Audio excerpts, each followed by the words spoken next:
everyone. I hope you enjoyed your coffee. Those videos make everything seem very dramatic. It's kind of, well, they are, I guess. But okay, so welcome to panel 7 and the last panel of today. Thank you very much for coming to this, and I hope you have something lovely planned for the evening. So this is Open Balkan and Berlin process, and I'm delighted to announce that our panel will be Odeta Barbullushi. She'll be online.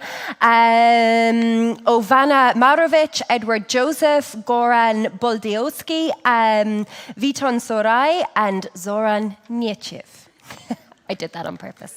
But just before we go to the panel, Sergeant Svich has a very important announcement for everyone here. Thank you. Thank you, Amanda. As you all know, the closing panel tomorrow was to include the first Deputy Prime Minister of Kosovo, Besnik Bislimi. It would be the highest ever Kosovo official to come to Belgrade had it happened. But unfortunately, Mr. Bislimi and his delegation, although they sent an official request to the Serbian side about the visit last week, and the visit was approved, including the participation at this conference, the delegation entered Serbia at 1 p.m. today, and they were stopped about an hour away from Belgrade, and they were ordered to go back to Kosovo. The reason given was security concerns, and the people from the cabinet and Mr. Bislimi, they don't believe that these concerns are true. And I'm sorry to make this announcement after the panel. It's kind of ironic, after the panel about the illiberals in and outside of Europe and before the panel of regional cooperation. So thank you very much for your attention. Okay. Thank you. The timing could not be better. Huh? Before talking about regional cooperation, we have this issue. But anyways, that speaks volumes about it. Okay, Amanda already announced the panelists. I have been given the role to be the moderator of this panel, I guess because I'm very opinionated about this topic, so that's the best way to not to speak about it, so to be, at least to try to be kind of balanced in my approach. The way they put it, that we are 5 speakers and we don't even have time to make introductory remarks, so I will be silent on this. So we have 4 people present and one online. We will have 2 rounds of questions. The first one will be the same for everyone, and then we will have additional questions for each of the speakers. Obviously, how it looks like with all the movement before the Berlin summit on November 3rd in Berlin, we can somehow announce that the Germans are back in town. Hopefully, all these administrative moments will be also supported by financial resources around the Berlin process and the common regional market. In the same time as we are seeing that the whole political narrative around the Open Balkans has been rooted quite deeply, especially in this sense, in this state, that we have learned that in the other room just next to us, we have the Balkan Sommelier Challenge, which is somehow ironically called Open Balkans 2022. So I'm not going to say anything more. Moving away from the political dimension of these initiatives, I would like to hear from the speakers on their opinion. Does Western Balkan countries need and also have capacities to deliver results on 2 very, very similar processes of regional economic integration? And this is all in line with the better preparing the countries for future membership in the European Union. So maybe I can start with the first female and the only female on the panel, at least present, and then Odeta, if she is, if not, then we can go, and then Odeta will join. Jovana. Thank you, Zoran. 2 minutes, short, so we can move a little bit Probably faster the answer afterwards. is no, but it's not that easy and it's not that simple to answer the question. Probably the natural logic answer is that there are already too many regional initiatives, that there is no political will, or there is a lack of will and readiness of the Western Balkan countries to change, which is also influencing the two current and ongoing initiatives. And then also the question is whether this whole process of the Open Balkans and the common regional market are leading us to the European Union. So if we are already in the European integration process, which is really demanding, if we are, as I'm leading the European Affairs Ministry, I'm aware how many documents and how many reporting we have within the process, and that we are obliged to participate at least in some of the regional initiatives, and that this is called administrative process where there is a lack of capacity. So the question is whether these two initiatives are just replacement for the EU membership, or these initiatives are leading us to the European Union. So if we are already in the Berlin process, if all the 6 countries are participating in the Berlin process, if we are now advancing with the common regional market, and if the Open Balkans is in some way overlapping with the common regional market, then idea is, and the goal is, to merge two initiatives, to use the best practices from both of the initiatives, and to have the one which is, let's say, joint initiatives with all countries, with all four freedoms, and that apart from the European Union, which is guaranteeing the EU standards, which is leading the process, and which is defining the conditions within the common regional market, there is also need to clearly confirm the European perspective of the Western Balkan countries. That's the only way where the Western Balkan countries will be ready to change, ready to participate, and ready to participate at equal level in the initiatives. Okay. Veton?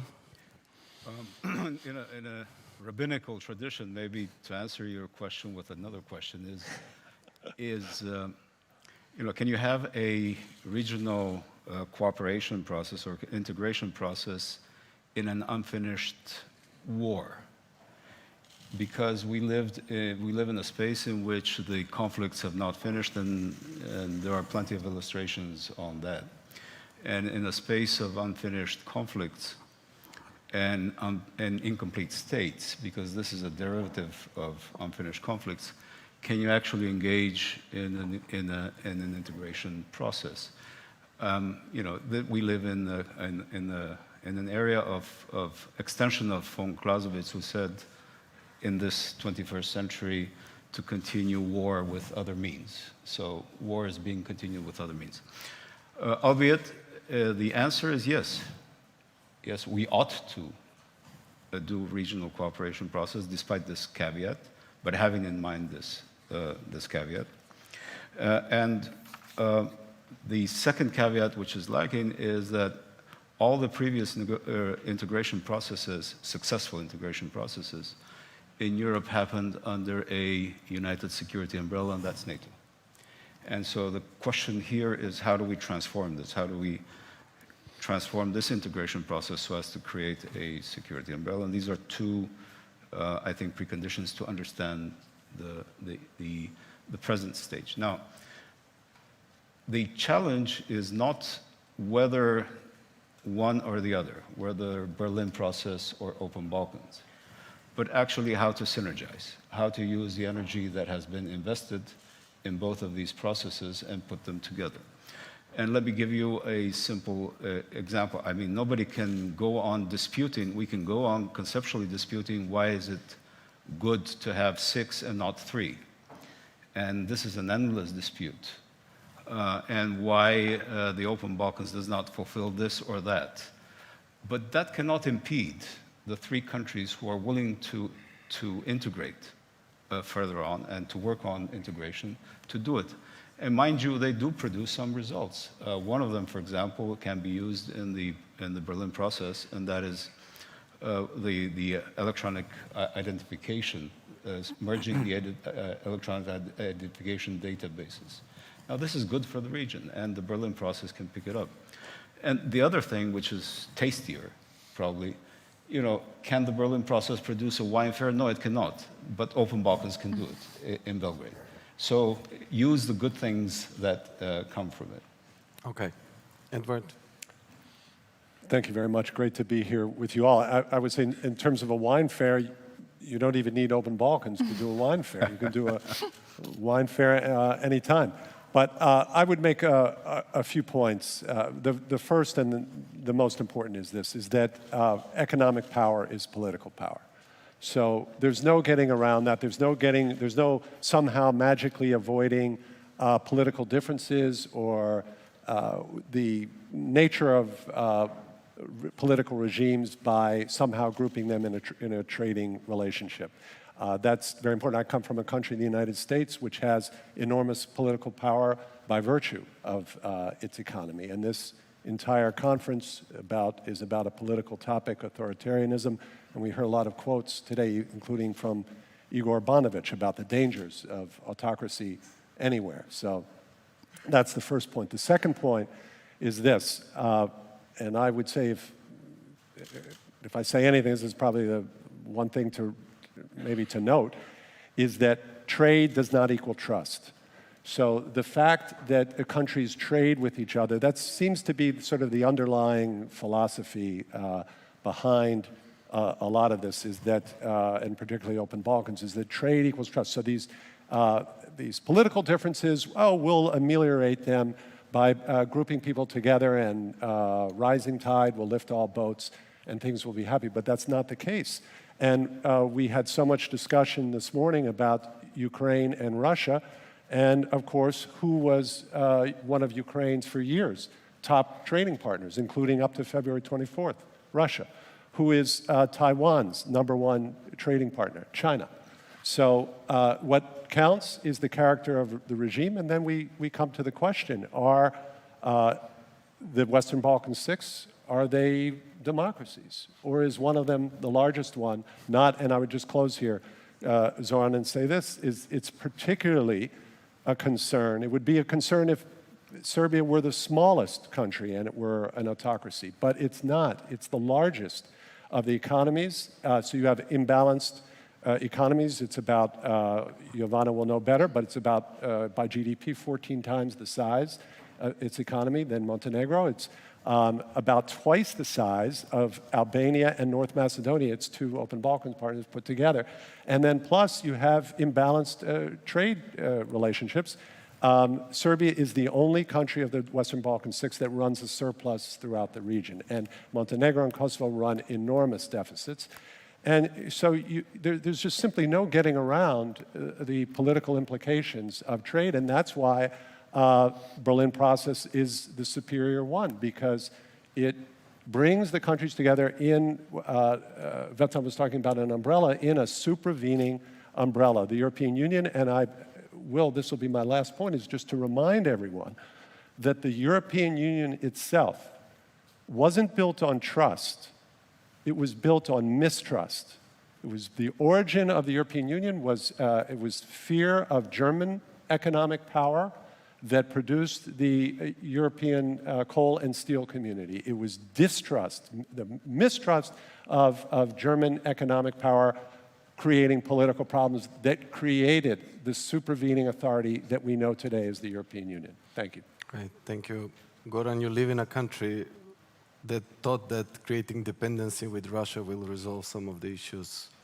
On the 24th of February, somehow this changed, but what is your perception on...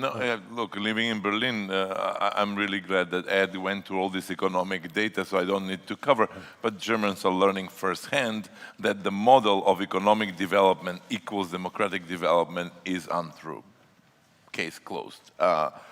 To answer on your question, one needs a structure or a process that delivers, and also that delivers within a different context. And I think both have pluses and minuses. You know, nobody looks more in deeper what opt-in, opt-out means as a thing, because like if you go just blindly with a consensual need that is blocking European Union, why would you block the same thing with the Berlin process? But I would like to use the 60 seconds left for something else. And that's, where are we going? Nobody asked this question. The previous panel really struggled with the authoritarians. And when I say where we're going, the context has changed. What's the European Union that actually all these countries at least allegedly aspire to join? Is it the European Union seen by Germany 1, which is Scholz and Merz, which is based on trade and mercantilism?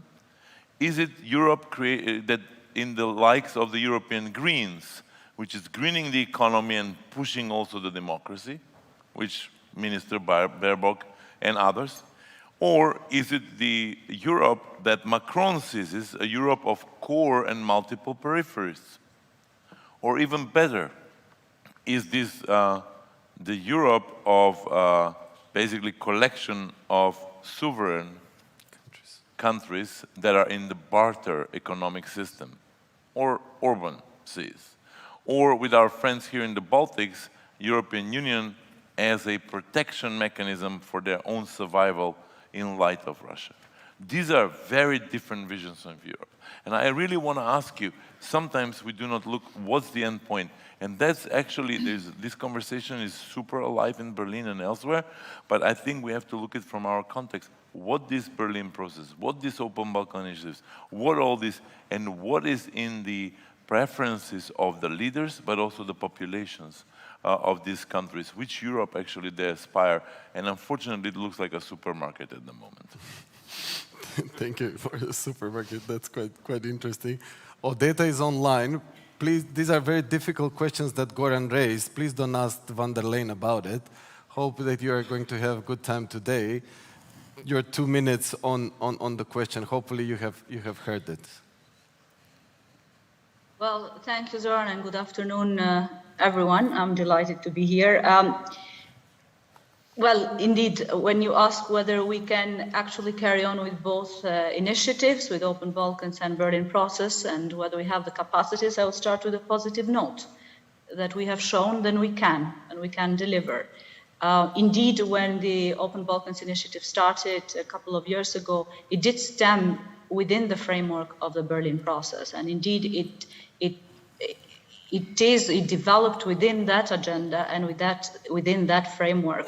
But in a moment where we felt the need, the countries felt the need primarily from the businesses, that the bottlenecks or also, those obstacles that had a strong political background that was mentioned here by previous speakers as well, were stopping practical cooperation between the countries. And here I have in mind countries with which we have more or higher volume of trade exchange, cross-border exchange between us, North Macedonia, Serbia. And for us, from a national capacity, these are the two countries, in addition to Kosovo, with whom we have a more preferred or preferential trade cooperation framework. And of course, in addition to EU member states. So this is how we started in that specific framework with a view to accelerate practical cooperation. And I must say two things as a veteran Sherpa of Berlin process since 2015, but also working on Open Balkans and working with the EU very closely, that what we have seen in the past couple of years, in addition to a number of agreements and deepened economic cooperation between the three countries, we have also seen that there are several channels of communication among our public administration. It's more solid communication, more periodic, and also I think that this template or this cooperation can actually serve as a template on which it can be built for cooperation among our administrations when experience sharing will be needed for approximation of acquis and in relation to negotiating the EU acquis, particularly in areas related to the single market. The second point I would like to make is that there has been increased cooperation between our chambers of commerce. Of course, that started again in the framework of Berlin process. We have seen accelerated cooperation among our chambers of commerce. And I think the business component is very important here, because we are not only talking about a top-down cooperation or top-down initiative, but also demands coming from the businesses in the region. And I could focus on two fronts, primarily trade exchange, but also tourism, which for us in Albania in particular, we have seen increased numbers and very practical or concrete benefits in the last couple of years. But I think the question, and it was also raised by other speakers here, the question need not be a binary question whether we carry on with Berlin process or with the Open Balkans. In fact, the Open Balkans initiative has proved to be quite resilient. And I think here, the question is indeed how to make the two beneficial, more beneficial for the citizens, how to make these two complementary, and also make them turn them into stepping stones, to real stepping stones to new integration process, and particularly gradual integration to the single market. And here, I think in this regard, it is important to note one direction. First direction would be to streamline. And we have made sure that, of course, not only in the framework of the Berlin process agreements, but also in the framework of Open Balkans, to see that what we sign, the agreements are in line with EU acquis and with EU practice. And here I think it's important that we make also more use of mechanisms which are in place. We have asked for assistance from the Commission, but also to use better RCC as a mechanism which can monitor compliance with the EU. The second, I think, is that the second direction is that we build in-house expertise. I already mentioned the socialization of our public administrations and the cooperation between our chambers of commerce. And here, if I could just make a small addition. Maybe we can leave that for the second, because you're entering the second round question. Yes. If I can only add in 2 seconds, Zoran, and then we can carry on. I think the second is the building expertise, both for regionalism, regional economic cooperation, and how that can help for the acquis in chapters related to single market. But the third, the political will and political ownership are key. As you know, last week we agreed to sign 3 agreements in the framework of Berlin process. It has been indeed a long time, or 2 years. We have lost a lot of time, I think, in terms of cooperation. But what is important is that now we have come to this agreement, and what's important is that it shows how important political will is, and meaningful pressure and incentives by other partners which are trusted in the region. I'll leave it there, and I can carry on in the second part of the panel. Okay, super. Thank you, Odeta. Moving to Edward. On the 2022 Bled Strategic Forum, the Deputy Assistant Secretary, Escobar, stated the following: there is no alternative to European integration. That means that we have to focus on the enlargement process, and the US supports every initiative that is European-focused and open to all, and that includes also the Open Balkans. As long as it is based on the Berlin principles, we will support it. Can you explain to the audience here the US government position vis-a-vis this initiative? What does it entail? What stands behind this US position? Okay. So you have slightly more time, so we will have around 4 minutes to answer this question. This is Zoran. I'll try to be brief.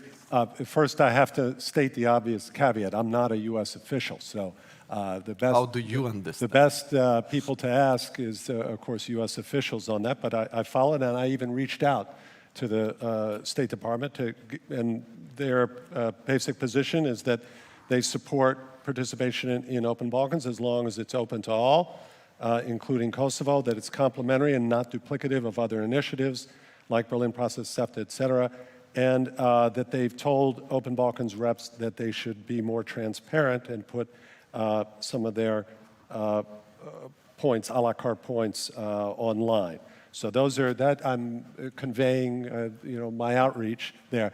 With respect to my own understanding of the U.S. position, I think a lot of it has to do with political considerations.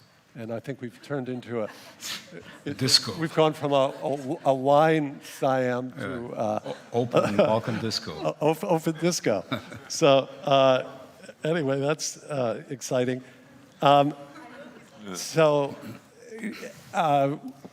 Actually, Gabriel Escobar, the quote that I find even more significant was he gave an interview in Pristina on October 19th. And he specifically noted that there's an emphasis on regional initiatives that are compliant with the Berlin process and bring the region closer to Europe and open to all without any conditions. So the way I read it, the U.S. was waiting. This is my own interpretation. This is not the U.S. government position necessarily, but my own interpretation is that in some respects they were waiting to see that the Berlin process would deliver, and it has delivered. And now that it has delivered, and our previous speaker, our colleague in Tirana just noted these very important 3 agreements, my comment is, why do you need Open Balkans? I know there's the thing to integrate them, but I don't understand the need anymore for Open Balkans. I would use this phrase that came, I think, from a song from The Sound of Music: anything you can do, I can do better. So any agreement that can be reached within the framework of Open Balkans is superior reached within Berlin process. And for a number of reasons, because it's automatically going to be consistent with the European Union, with a focus on advancing through the single market, and because you have the potential for financial support, which you do not have, and there's a host of other reasons. And again, I come back to the fundamental question of trust. Look, Vetan opened and noted that this is a region where the wars have not been finished. Come on, who are we kidding here? When we look at the 3 countries that don't join Open Balkans, is it just random? Is it just 3 political leadership and 3 don't like Open Balkans and 3 happen to like it? There's a pattern. And we know those 3 countries, at least a significant portion in those 3 countries, feel that they're threatened by Serbian nationalism and have issues with Belgrade. And 3 do not, or the other 2 do not. Albania does not, and neither does North Macedonia. Its threats come from a different neighbor named Bulgaria. So these things to me are actually rather straightforward. These are economics is politics, and Berlin process is a benign framework for advancing economics and managing the politics. Thank you. Odeta, back to you. Why Open Balkan is good for Albania? What are the economic benefits out of it? And why, as one of the 3 participating countries, you think this process is good for the region? Yes, well, I did mention some areas in which we have seen clear benefits. I mean, in the span of some 9 months, just over a year, we have a number of agreements, and I think in some critical areas, like, let's say, in the veterinary or phytosanitary certificates, in the agro-business, in the exchange of agro products. And because of that agreement, I think that is one of the key sort of pieces of cooperation between the 3. We are now able to export some products to North Macedonia, which we couldn't before. And that is something to prove that for our farmers matters a lot. I think the second area I mentioned, in general, the volume of imports and exports with these 2 countries have increased. And I have the numbers here which speak volumes about the benefits of this. The third area I mentioned is tourism. Now, of course, the country has come to the forefront of tourism in Europe, but I think it's also because of deeper cooperation among the 3 that we have seen much higher numbers of tourists coming from Serbia, which has been unusual for us a couple of years ago. These are the economic, I would say, the economic benefits. But also I could mention in some other areas, like, sort of facilitating access to the labor market, sort of providing easier access to the labor market, which means easier conditions, making it easier for obtaining a residence permit or a work permit. And I must add a caveat here that these agreements, 95% of these agreements, what we have, or in these areas where we have cooperation with North Macedonia and Serbia in the framework of Open Balkans, are already regulated with countries like Kosovo in the framework of G2G. So we are not talking about agreements which are indeed sort of, which are a very, how to say, a breakthrough. They are very practical, or agreements in very practical areas, and which come as a response to a need from the citizens, but also from a business. And when you ask sort of citizens or businesses, like how important it is that we have this agreement in place with North Macedonian agricultural products, they wouldn't really care whether it is signed as an agreement of 6 in the framework of Berlin process, or an agreement with North Macedonia and Serbia, as long as it delivers for them. Now, here I think some important issues were raised, and I think the question whether this initiative, how it can work better for the region. Can it resolve bilateral disputes? I think I would agree with some of the previous speakers that trade and economic cooperation alone cannot solve everything. It cannot solve bilateral issues. It can only create a conducive environment. And I think it can help with issues of, how to say, lower politics, like people-to-people exchanges of professionals, of businesses, and so on. But when it comes to issues of high politics, then you would need political will indeed to have a breakthrough. I think one of the ways that the Open Balkans can help as an instrument to accelerate regional cooperation would be that create some positive pressure. And here I have in mind how the so-called mini Schengen initiative, its focus and emphasis on 4 freedoms was later integrated in the new Common Regional Market Action Plan endorsed by the leaders in Sofia in 2020. So this initiative did create or give an input in the broader agenda of Berlin process by showing that actually that's what it is needed. And this is what, the response that we can provide, or response we can come up with to businesses and citizens' needs. And in the same vein, I think the mobility agreements that are going to be signed next week by the leaders in Berlin, most of these agreements are signed already by us on a bilateral or trilateral basis. And here I have in mind the agreement on the recognition of diplomas, let's say. The agreement we already have with North Macedonia and Serbia is mot a mot based on the agreement we have with Kosovo. So in that, I think, in terms of practical benefits, we have that. Now we have, I think, more political will shown to have a breakthrough in the process, in the framework of Berlin process. It won't mean automatically, I think, that this will generate trust. Trust is not given. I think what we need is more regional cooperation to build that trust and to build bridges of cooperation among our administrations, among our different sectors of society and so on, in a complementary way, and not in an exclusive way that this is either done only through this initiative or through that.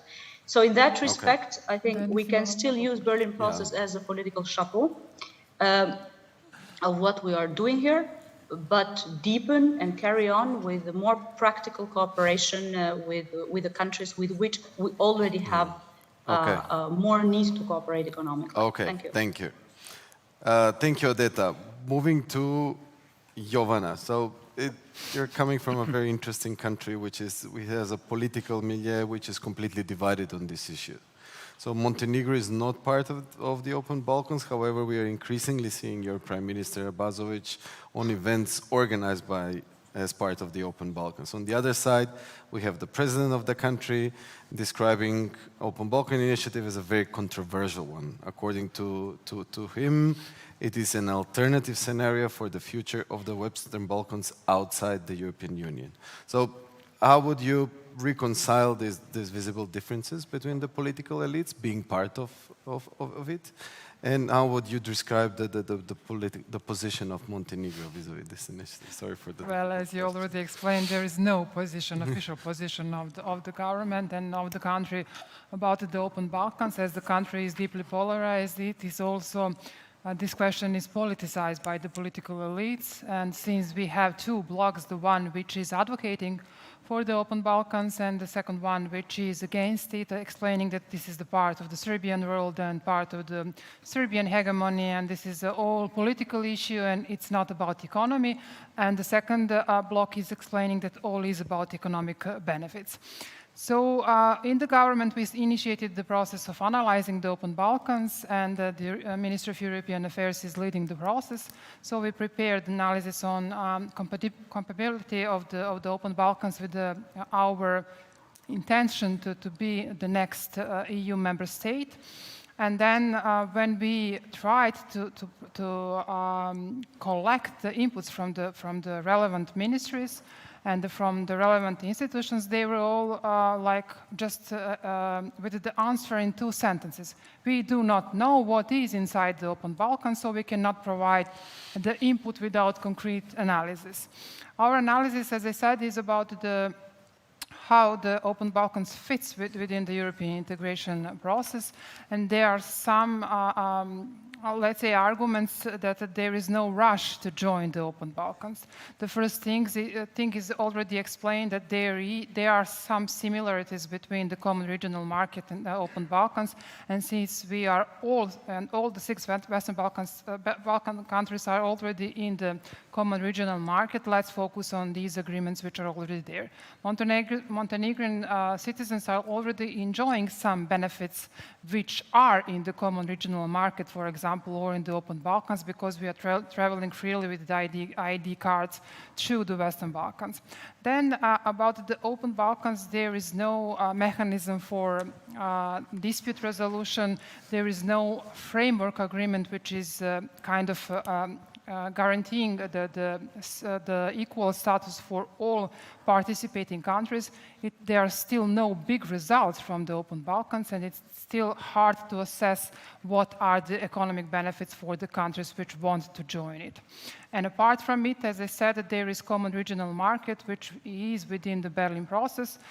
We discussed I don't know, from 2014 when the Berlin process started, through a think tank and a community and academia, whether the Western Balkans, whether the Berlin process is a replacement for the EU integration or not.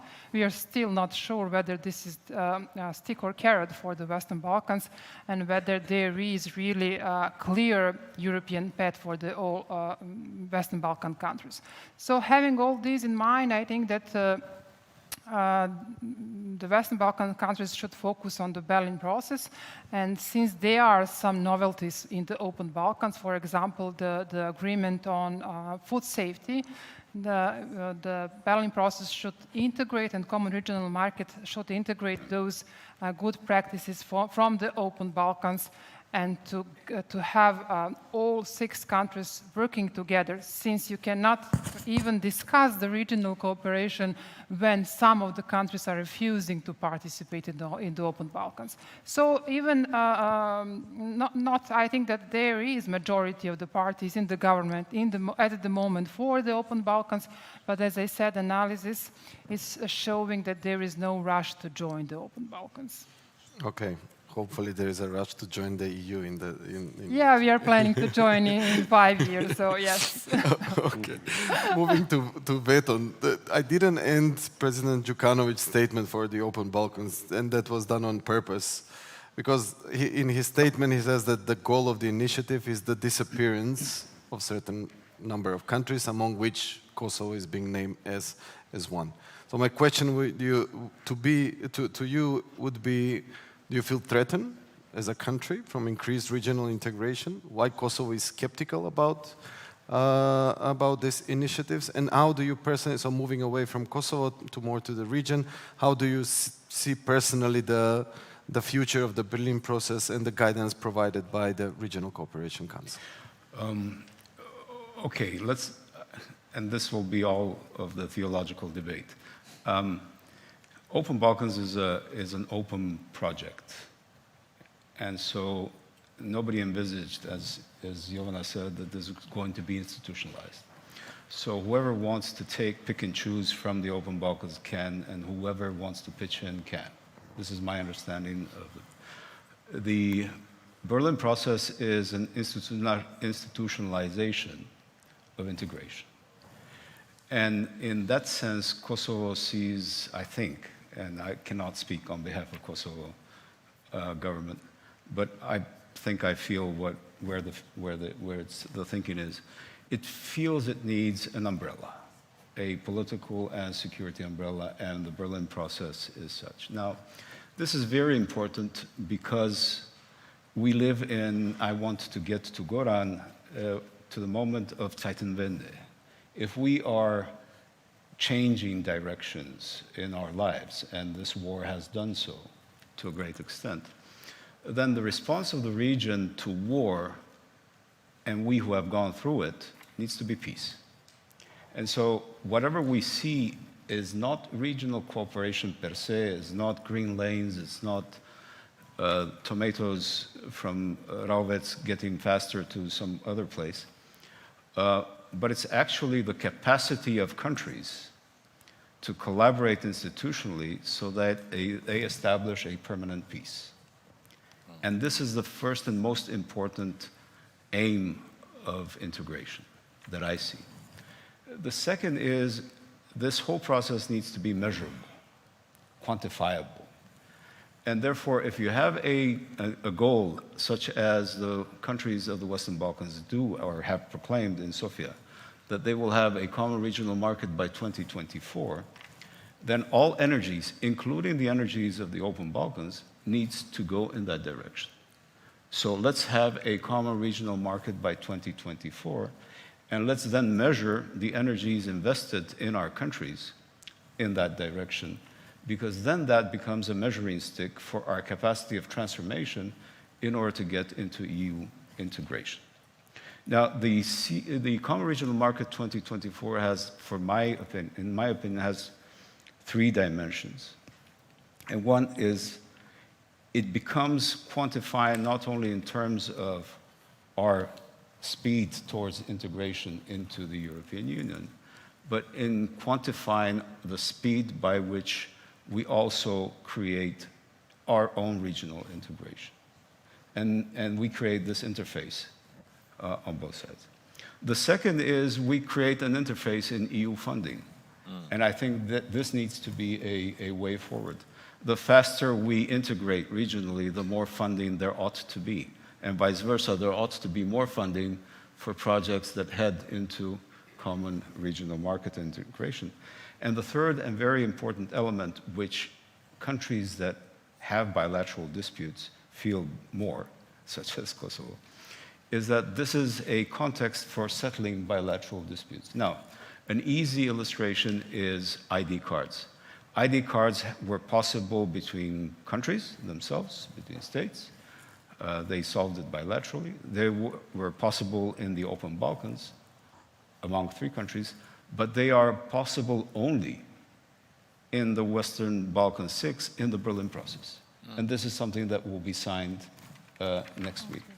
Now, this is an important transformation of strengths, of investment of strengths, of political power, because we see that with the involvement of Germany, as was the case, I mean, we had 16 months of negotiation on ID cards in the Berlin process, and that didn't move. We had 2 or 3 months of very intensive diplomatic effort by the German special envoy, and we got to a positive result. And this means that investing political will from member states or from the European Union, for that matter, can actually move forward.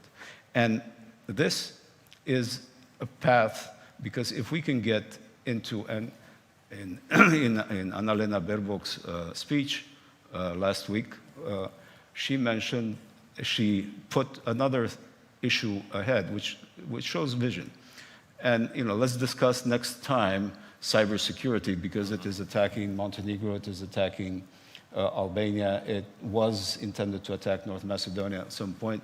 So this is an issue, and when you deal with security issues such as the 21st century security issues, you're moving ahead in in creating the conditions by which the region needs to understand that it has an identity to protect, because that's what security is about. Super, thank you. Last but not least, we have heard that synergy between these two initiatives will be kind of a pragmatic choice. So do you see, Goran, a potential solution be borrowed by this kind of flexible cooperation models, or how it is popularly called differentiate integration, that exists within the European Union? Of course. I mean, we just put a banner, Berlin process for the Open Balkans, and issue is resolved. Open Berlin. Open Berlin can mean many other things. Now, more seriously, look, it's afternoon. One has to, you've been listening to serious stuff all day long. Yes, colleagues really put a lot of nuance into what's there. One thing I have to say, I have to react to two things quickly. Every small kid has to be cautious of the bigger kids on the playground. Macedonia is cautious. And the very prime minister who joined the Open Balkans was the one who was beaten up in the parliament where the chief of Serbian spooks entered it. So, there is certain memory. And that memory we should not forget. And I'm not saying this in favor or against. I just want to say that I would not say that they're not afraid of the big boy on the playground. They have another big boy. Yeah, exactly. Yeah, absolutely. And also that's relative. The big boy then becomes small. Veton, look, in Berlin, I really tried to figure it out, not only semantically what Zeitenwende means, but what really means in terms of politics. Because when you have the time and the change, there are two ways how to interpret this. The time is forcing you to change, or you see the times and you change yourself proactively. And I'm afraid in Berlin it feels like the former rather than the latter. It was the time that changed, and then there's a reaction to that, not because there was a proactive thinking about that. Now, let's come back to the specific issues about Berlin process and the Open Balkans. Let's see what Open Balkans can bring, actually. One thing that it brings is the agency of the region. The three leaders got and said, look, you guys, you, the big boys, you don't want to play with us, but this is important to us. We're going to gather and we'll show you our agency. And I think that's an important, not only message, it's an important feature. How does it go forward? Berlin process has actually pretty serious thinking about governance, but it's based on a technocratic mind of European Commission. You can actually put serious governance models in which you have a duality of chairpersons, one from the region, one from the Berlin process side. And that will acknowledge that there is an agency. Second thing, I would joke for the sommeliers and the concerts and whatnot that were organized, but look, oh boy, they did give theater, these three leaders. And let's not forget, politics is not only about delivery of outputs, politics is also about theater. And Berlin process had none, zero, -1. And look, it works in Germany because of the culture and the political culture, and you don't need to do, or the theater is of a different kind. But what do I want to say? Berlin process can learn not by putting theater. We're all tired of theater of our own leaders. No. But where is the communication strategy to it?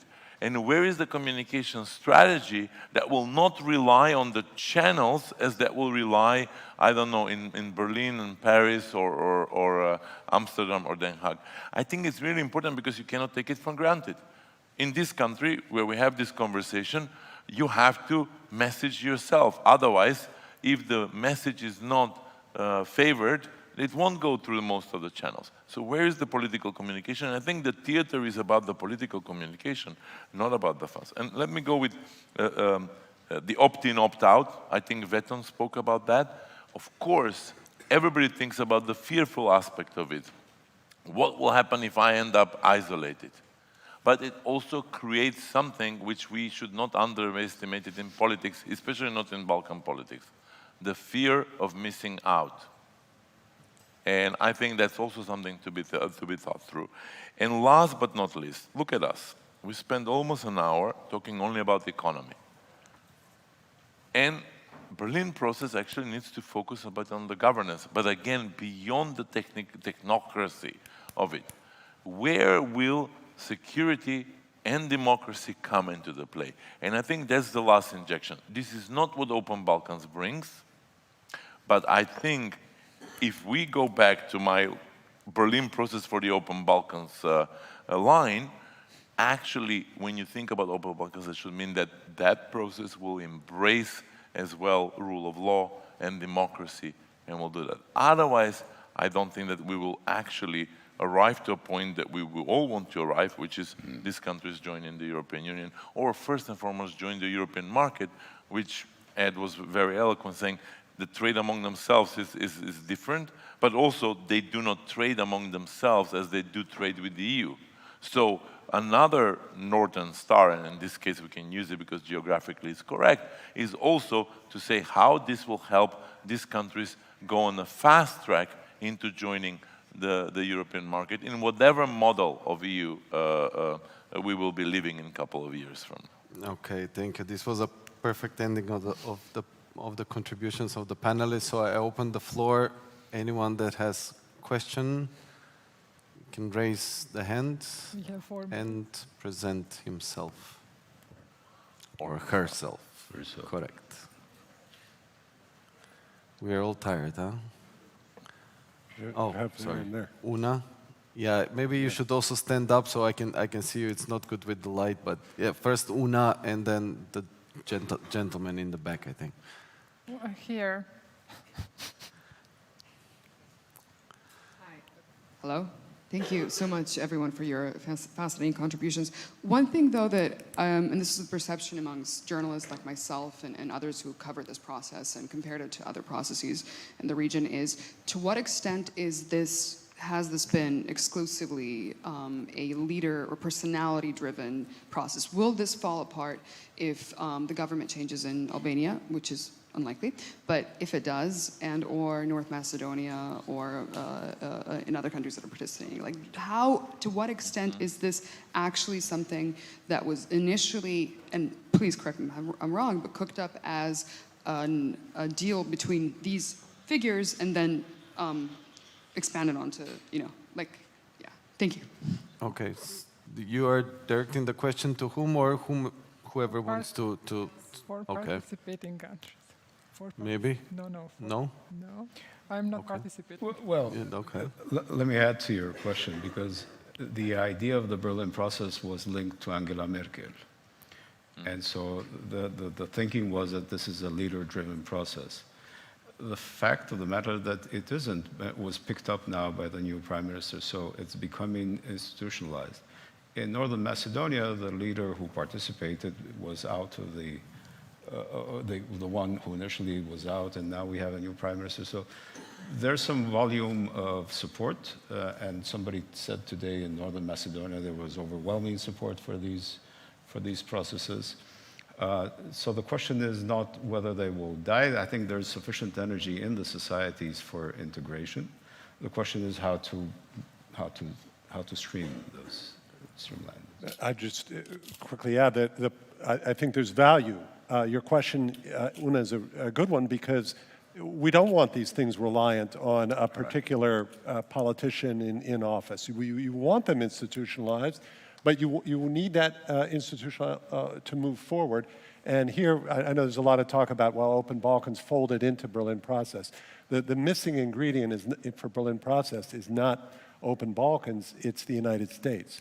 So it's the US that has been this impetus and cheerleader on Open Balkans, and concerned about when the Berlin process was moribund. So that energy of the US government to get things done and keep things moving, that's been the traditional role. And the irony is that plays to the relative advantages of both sides. The US should never be competing with the European Union when it comes to economic matters. The European Union will always be the more important. We're the voice. We're in the security realm. We're in the political realm, and we should be the catalyst inside Berlin process, make sure that it never again sort of falls off the wagon and just becomes this static bureaucratic process, but that it continues?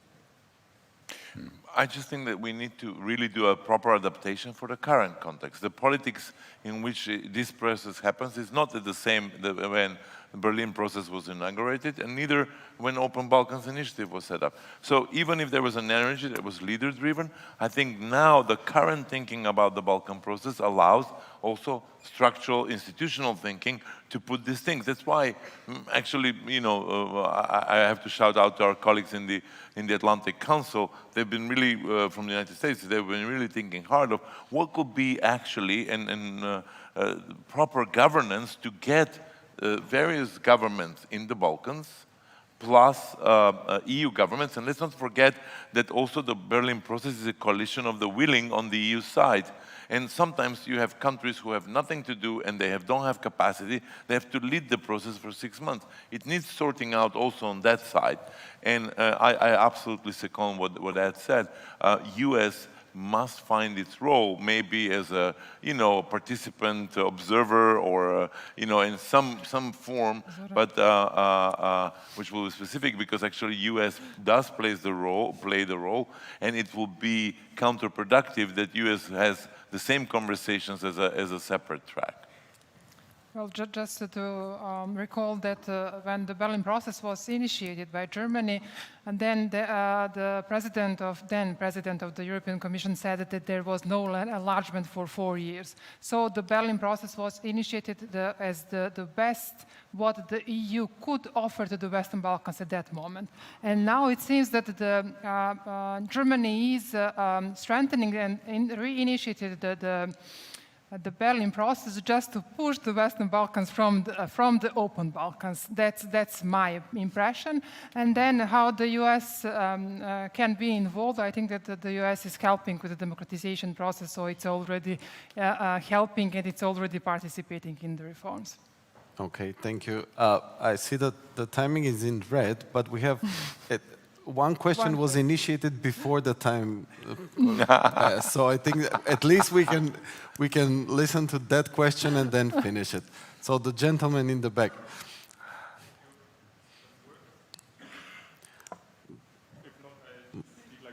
Maybe you can... Hello? Yeah, now it works. Okay. Felix Lust from the Munich Security Conference in Germany. Following this panel from a maybe transatlantic or German position, because I have the feeling that often the point I will make is missing in the discussions. How would you assess the risk, given the growing Chinese presence in the region and also the One Belt, One Road initiative, China to use the Open Balkan initiative for their own goals and thus undermining maybe the Berlin process or undermining the maybe good goals of these initiatives? Thank you. Goran, you excellent question, and also really a constant fear in Germany. Not only because of China, but also because when they look at Open Balkans, a lot of people that look at the letter of the law of those agreements say, but where is the EU acquis? And rightfully so, there is a good question to ask. Is this a frame to go to the biggest bidder?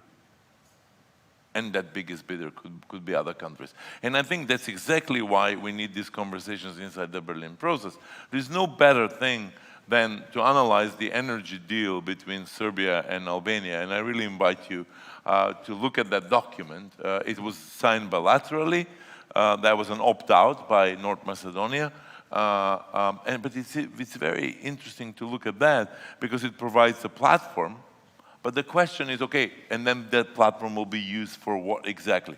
Now, for example, we have the Commission President now in the region talking exactly energy, and will be very interesting whether not only this deal has been discussed, but whether, based on that skeleton, we're getting more meat at what does it mean, and whether that proverbially meat, it could be also vegetables if you're, whether we go into the direction of the EU acquis, because the goal is not to create an isolated market in the Balkans, but actually to join the European Union market. To integrate. Just to quickly add, it's a great question, and it's another reason why you definitely want this process. You want this supranational umbrella under Germany's leadership because that gives Germany an interest and an involvement in this region. It's not just for the six.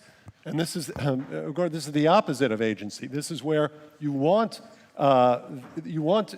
Germany, the leading economic power in Europe, involved in the financial and economic developments in the region, and to be aware and hopefully creating opportunities and avenues that countries do not turn to China. So that's, I think it's a great point, and again, one more advantage for that you don't have in the alternative. Okay, I think that before the organizers kick us out and the disco starts, we have to finish here. Join me in a round of applause to our speakers and for the beautiful panel. Thank you, Odeta. Ciao. Ciao. So the disco isn't here, regardless of what the light is trying to do. It's actually going to be downstairs in the form of a special event, to which you're all invited, to speak about Voyin Dmitrievich's pioneering book. So yeah, there will be drinks, there will be discussion. It's downstairs where it was last night. Thank you. Oh, and please be here at 9 a.m. tomorrow if you so choose to come to day 2, and we hope you do. Thank you.